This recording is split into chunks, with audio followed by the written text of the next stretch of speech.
Yeah, good morning. Good morning, everybody.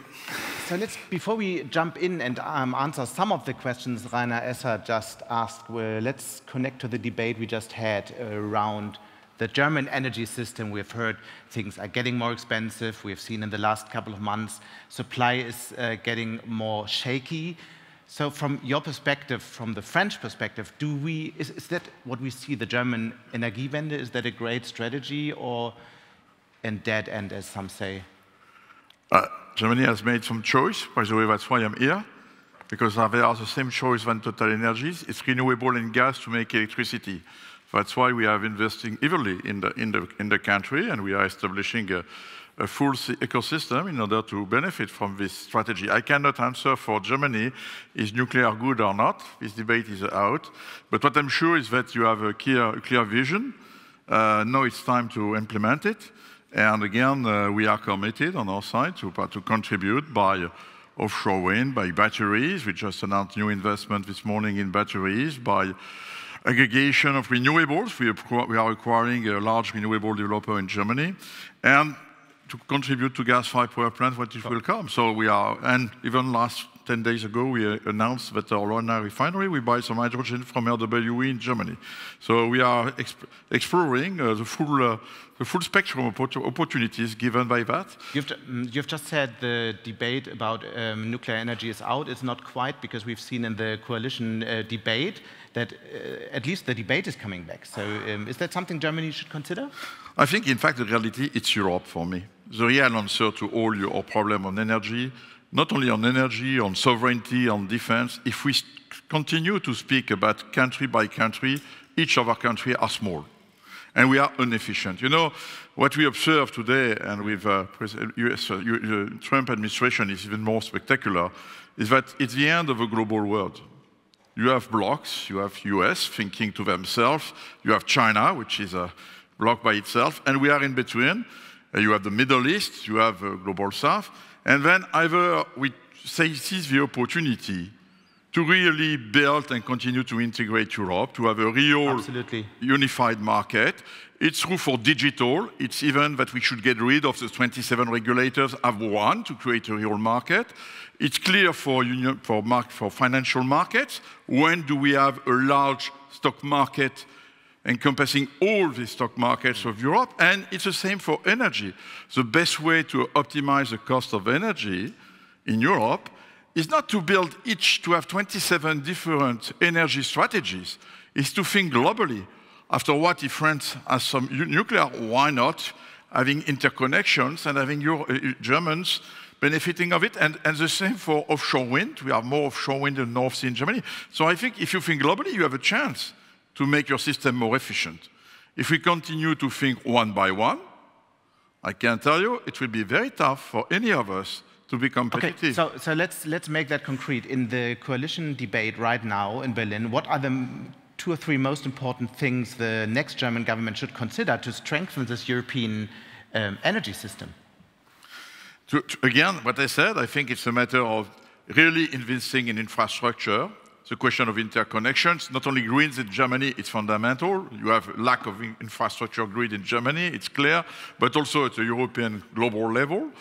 It's in fact fundamentally to think European before to think national. Okay. So grids, and that's something which is difficult for political leaders, but honestly, in this geopolitics, I just spent 3 days in Beijing and 10 days in Washington in the last 2 weeks. I can tell you, Europe is very small from them. We are small. And they are, in fact, when they think more today to the global south, to the markets in the Middle East, to India, to South America than to Europe. So the only chance for us, and we have something, you know, we have history. Yes, we have history, we have the values, it's clear. But we are a little arrogant as well, as Europeans. We think the rest of the world is looking to us. It's completely wrong. We just wake up. They will think to us if we are a real, not only on the paper, if we go to be more powerful. And by the way, I suspect they have a strategy to make us weaker. So let's answer by being together. And I would say I welcome, when I heard on the night of the elections the words of your future Chancellor Matthes, explaining that we should think sovereignty of Europe without being too dependent on the US, it's big news for us.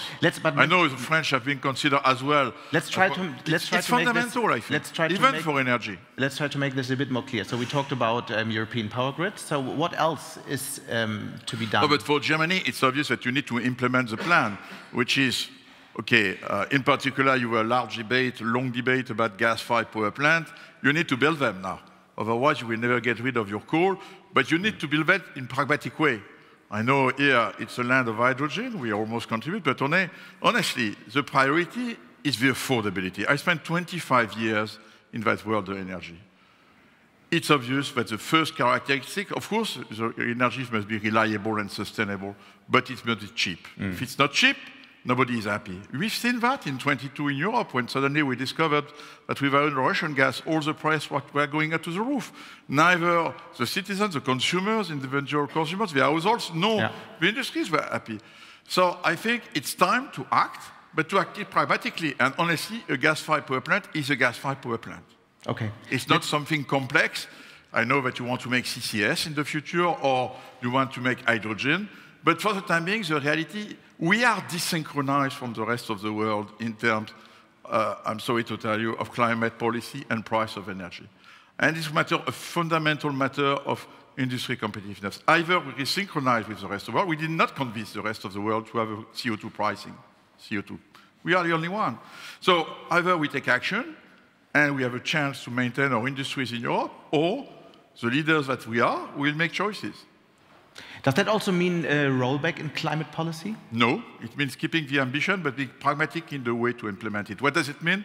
It means that, for example, yes, we invest in renewables heavily, but the best is to marry them to flexible assets, which are gas-fired power plants. At this stage, if we make a system of renewable gas plants, that's enough. We have time to think to something more expensive, which will be to put a CCS on a gas plant or to burn hydrogen. It's not for 2025 or 2030, but for 2040. The issue in Europe is that we want to implement immediately the perfect solution, as if we were in 2050. We are not in 2050. There is a transition. So the way I look at it, and we are heavy investors in all these new opportunities in TotalEnergies, that's why we move our name, it's that we need to allocate our capital to the most efficient solution to contribute to the transition. Already the priority for the next decade, again, is to build all these renewables we need, but to marry them with simple, efficient technologies. Then we will continue to invest in the future. So the word transition means something, including for the consumers. Yeah. Because where we fail today in Europe, we don't convince consumers to pay more for something which is sustainable. That's true. It's not true. This is not true. I'm sorry, I was listening to the speaker. It's not true. It's not a reality. And you see what happens. It's becoming in France, like I think in Germany, a huge political debate where you see some parties. The electricity debate was during the last parliament elections in France one of the top debates because people do not understand and do not want to pay more. Even, of course, half of their brain will say, yes, we want it green, but the other half, which is voting, but it must be cheap because purchasing power is just fundamental. So that's the difficulty of the transition. And again, we need to be pragmatic and to take the time and not to believe that things will happen overnight. It's not the reality. Let's talk about what happened in the last 2 or so years. We have seen probably one of the biggest disruptions in energy markets in Europe. Yeah. Has Europe become more independent when it comes to energy now? No, we are not more independent. Listen, Europe is fundamentally importing energy. The only energy we can be independent is the ones we are building on our ground. It's renewables, it's nuclear. The gas, we import it. Sure. Should Europe be more independent? Should Europe be more independent? For sure, we should. We should drive to be more independent. So what would be the way leading to this future? But the way to build is to invest in grids, to invest in renewables, to invest in nuclear plants, the ones which we can manage. Even if nuclear, by the way, we have to import uranium from either Kazakhstan. How much more nuclear does Europe need in the next couple of years? Double the amount? I'm not an expert of nuclear, so I respect each country. I think nuclear is asking another problem, which is the acceptability by the population. But I'm sure that it's part of the mix. And then from this one, because of security issues, I can perfectly understand the democratic debate. For renewables and grids, it should not be. I mean, otherwise, if we refuse to build grids because they should be all underground, if we don't want to have onshore wind because people do not like it, then we will continue to import oil and gas, as today, by the way, and we will depend on the rest of the world. And we will be, you know, the US put them aside, they have everything. And also... the US have everything. They have the oil, they have the gas, they have the coal, and they have the space to build renewables. They have large space. We are building 1 gigawatt, 2 gigawatt solar plants in the US in 2 years. And then China, they don't have much oil or gas, they have coal, but they have this incredible western part where they have built thousands of windmills and solar farms, and they are investing heavily today. I was in Beijing, incredible new technologies to make ultra-smart grids, to transfer these renewables in the West to the consumers in the East, and this will be a reality. So the Chinese are more taking, in fact, in their hand, their question of security of supply of energy. This is why did they begin 15 years ago? Because when the price of oil went up to $120 per barrel, for them, which is a huge country importing oil, it was not affordable. So they decided to invest in all these green technologies, and today they are the first because they took it fundamentally for their security of supply. And with these geopolitical fights today, it's even clearer in China that they want to think their future being more independent. Thinking about independence, we have to talk about Russia. So there's still 13% of the gas in Europe coming from Russia.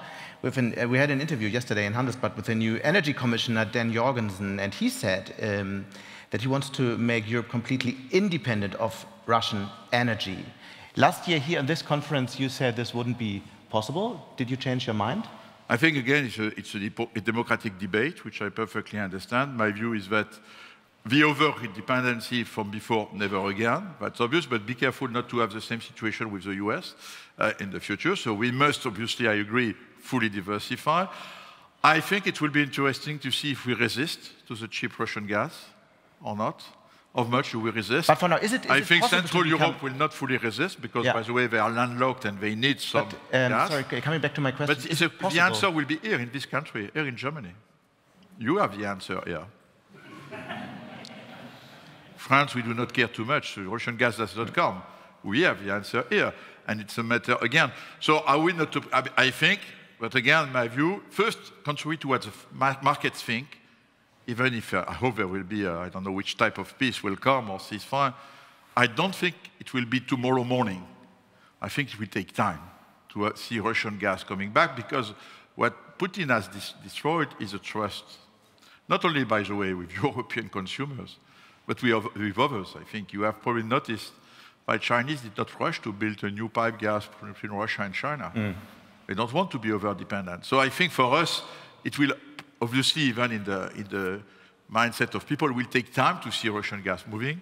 By the way, I understand that only one of the 4 pipe gas which are Nord Stream is today could run. So let's see what will happen. But would that be a good idea? To do what? To run Nord Stream again? Again, it's a matter, again, not to have the same... Security is fundamental for US. Security, sovereignty. So we cannot just suddenly, because of economics, forget it. I would not be surprised to be 2 out of the 4 coming back to stream, not 4 out of the 4. We'll see. Not investing by TotalEnergies, I can tell you. I prefer to invest in Germany in renewables and gas plants in Germany.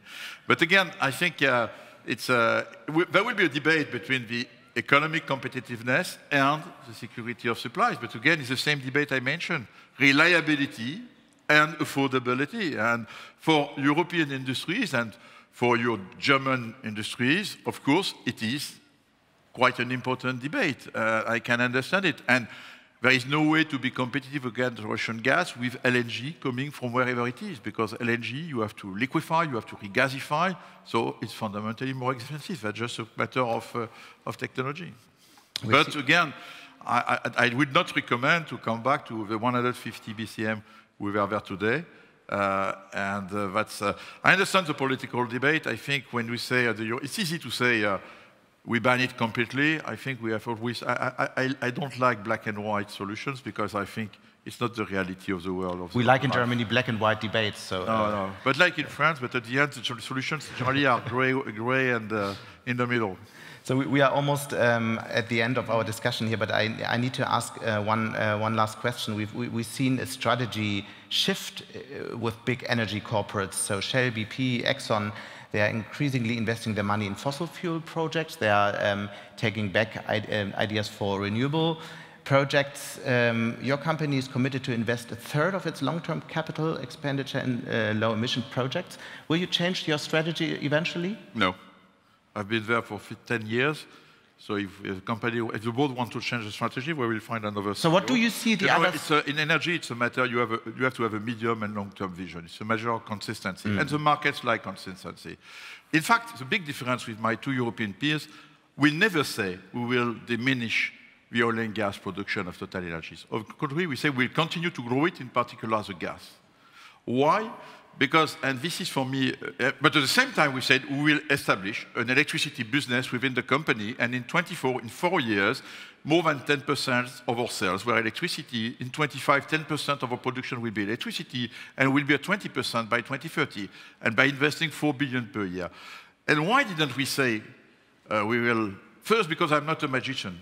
If I want to invest 4 billion per year, I'm taking the money from oil and gas, I'm reinvesting in electricity and renewables. You know, I cannot expect this business to make money. It made $2.5 billion last year, which is quite good, but to be cash positive, I have to wait another 3-4 years. But second, fundamentally, because the energy system of today, it is, whether you like it or not, it's oil and gas. It's 80% of the energy mix is fossil fuel. And the consumers, they want this energy.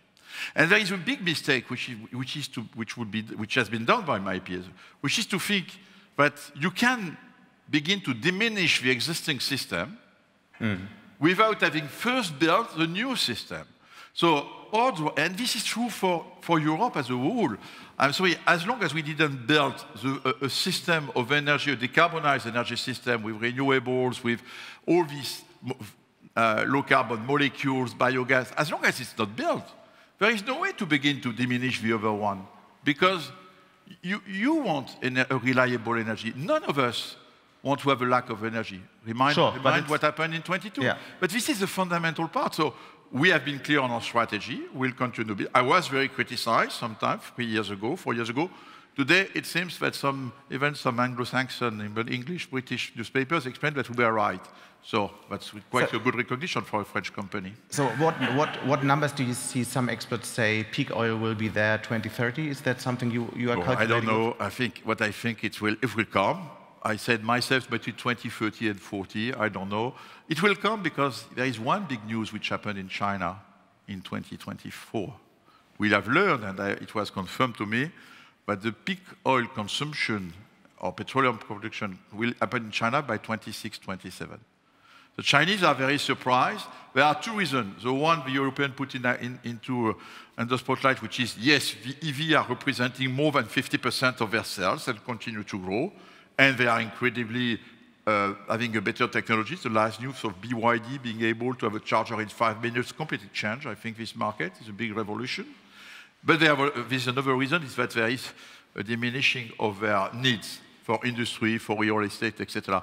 But if China managed to reach this peak consumption of oil, and it seems to be really, I mean, all people are men, that means that, yes, we could reach a plateau, because when people peak is a plateau between 2030 and 40. Having said that, just a remark to all of you, which is maybe an expert one, the problem for the oil industry is not when do we reach the plateau. It's because we have a natural decline of 4% per year of the global world oil production. So we'll have to stop investing in oil when we will reach not a plateau of demand, but a decline of production of more than 4%. Because even if I want to maintain a plateau, I need to continue to invest in oil fields. Naturally, that's why we can reach in TotalEnergies our ambition one day of net zero together with society by 2050. If we decide in 2035 not to invest anymore in oil, I will lose 50% of my production, more than 50, 60% of my production in 15 years. It's easy, you know what I mean? So this is a complex debate. What I hope is Europe, we need to be pragmatic and not only be driven by the word ambition, be careful. Honestly, today, for me, in the company, I want to reach my objectives by 2030. 20% of electricity, 40% of less emissions of scope 1 and 2. But I refuse to speak about 2035 or 2040. Because let's reach the first targets before to already debate, is it 66, 70%? I'm not sure we will reach the 55% in Europe by 2030. It's only 5 years. Let's see, we will reach that. So I think we should look reality. In the company, my big lesson of management to my teams, we progress if we face the reality when we have difficulties. But we have to face the reality. This is and not just dream. The perfect last sentence. And also, you will go on debate all these things now. Thank you for now, Thank you. Patrick. And I